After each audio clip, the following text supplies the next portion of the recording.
కరీంనగర్ జిల్లా వేణవంక మండలం బేతికల్ గ్రామంలో ఏ ఇంట్లో చూసినా జ్వరపీడితులు, జాండీస్ వ్యాధిగ్రస్తులు ఉన్నారన్న కథనాలపై ఆరోగ్య శాఖ మిషన్ భగీరథ అధికారులు గ్రామంలో పర్యటించారు.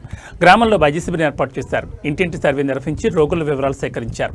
వారికి జాండీస్ వ్యాధిపై అవగాహన కల్పించారు. వేడి చేసి చల్లార్చిన నీటిని వడబోసి తాగాలని, వేడి ఆహారం తీసుకోవాలని, నూనె పదార్థాలు కాకుండా త్వరగా జీర్ణమయ్యే ఆహారం తీసుకోవాలని, వైద్య శిబిరాన్ని మరో వారం రోజుల పాటు కొనసాగిస్తామని అన్నారు. గ్రామంలో వాటర్ ట్యాంకును, మిషన్ భగీరథ వాటర్ ట్యాంకును పరిశీలించి మంచినీటి శాంపిల్ను సేకరించి పరీక్షల కోసం ల్యాబ్కు పంపించారు. ఎవరూ భయపడాల్సిన అవసరం లేదని, వైద్యాధికారులు అందుబాటులో ఉంటారని అన్నారు.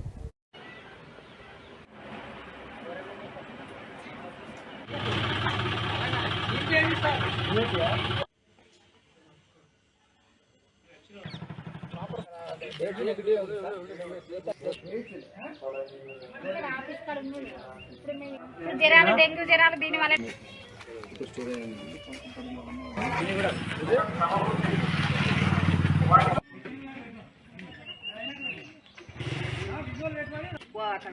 రెగ్యులర్ గా వాళ్ళు హౌస్ టు హౌస్ తిరుగుతూనే ఉంటారు. వాళ్ళు వచ్చిన ఆకలి తగ్గిపోయింది 4 days నుంచి. ఇక్కడ జమ్మికుంటలో ఏ హాస్పిటల్? కాకతీయ.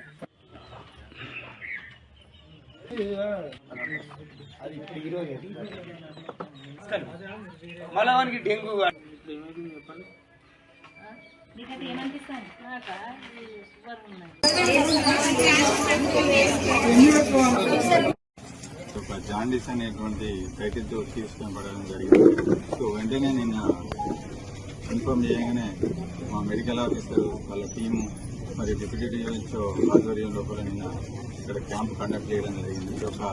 ఈ యొక్క జాండీస్ అనేటువంటిది ఈ యొక్క కలుషితమైనటువంటి ఆహారం నీరు వల్ల వచ్చే అవకాశం ఉంటుంది. కాబట్టి అందరి గ్రామ ప్రజలకు నేను విజ్ఞప్తి చేసేది ఏంటంటే, ఈ వానాకాలం ఇంకొక 2 months మనము అప్రమత్తంగా ఉండాల్సి వస్తుంది. ఈ వాటర్ కలుషితం అయితే దాని తర్వాత ఆహారం కూడా వేడి తినాలని చెప్పడం, మరియు నీళ్లను వేడి చేసి కాచి పడబోసిన నీళ్లు తాగడం వల్ల మనకి ఎట్లాంటి జబ్బులు రావు. ఒకవేళ వచ్చినా కానీ భయపడేయాల్సి అవకాశం ఏమీ అవసరం లేదు. ఎందుకంటే దీన్ని మనం అది సెల్ఫ్ లిమిటింగ్ డిసీజ్. దానికి చేయాల్సింది ఏంటంటే సపోర్టు, ముఖ్యంగా నూనె పదార్థాలు అట్లాంటి మాంసము అట్లాంటివి ఎక్కువ తినకుండా ఈజీగా ఆహారము జీర్ణమయ్యేటువంటి ఆహారం తీసుకుంటూ ఒక వారం 10 రోజులు ఆ డాక్టర్ గారి మందులు అవి ఇస్తే సపోర్టింగ్గా ఇస్తే సరిపోతుంది. ఇప్పుడు అంతా డెంగీ, మలేరియా వచ్చే జ్వరాలు వచ్చే టైం కాబట్టి ఎవరు కూడా వాళ్ళ యొక్క పరిసరాలను ఇప్పుడు ప్రతి ఒక్కరు కంట్రిబ్యూషన్ చేస్తేనే అట్లాంటి జబ్బులు రాకుండా ఉంటాయి. కాబట్టి ఇప్పుడు ఇక్కడ ఉన్నటువంటి మిషన్ భగీరథ వాళ్ళకి ఇంజనీర్ గారితో కూడా మాట్లాడడం జరిగింది. అదేవిధంగా మనకు ఈ యొక్క వాటర్ శాంపుల్ తీసుకోవడానికి కూడా వాళ్ళు 2-3 వాటర్ సోర్సెస్ ద్వారా ఈ ఊరికి నీటి సరఫరా జరుగుతుందని రూరల్ వాటర్ సప్లై ద్వారా తీసుకోవడం జరిగింది. సో ఆ 3 శాంపుల్ 4 శాంపుల్ ఏముంటాయో వాటిని మనం అనాలిసిస్కి పంపించి అందులో ఏమైనా బ్యాక్టీరియా ఉందా ఏముంది అనేది కూడా డిటెక్ట్ చేయాలి. ఎవరు కూడా భయాందోళన ఏదైనా మన ప్రాథమిక ఆరోగ్య కేంద్ర ఇక్కడ సబ్ సెంటర్లో ఉన్నటువంటి మన యొక్క వైద్య సిబ్బందిని సంప్రదించడం సరిపోతుంది. మా వాళ్ళని కూడా ఇంటింటికి జ్వర సర్వే, తర్వాత వాళ్ళ ఇంట్లో కూడా ఏదైనా జబ్బులు ఉన్నాయా అని చెప్పి ఆల్రెడీ టీం పోతున్నాము. ప్రత్యేకంగా కూడా వీటి కూడా విచారించమని చెప్పి నేను మెడికల్ ఆఫీసర్ డాక్టర్ వరుణ్ను ఆదేశించడం జరిగింది.